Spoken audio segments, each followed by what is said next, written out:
bà đập xâm lên cái ho bình prey bà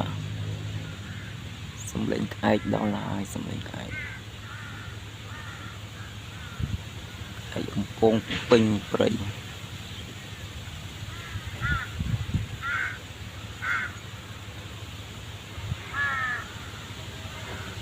mưa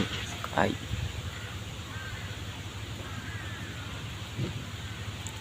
lựa đâm trứng sẽ đặc ai nhỉ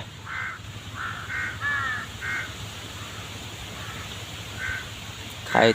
chẹt mưa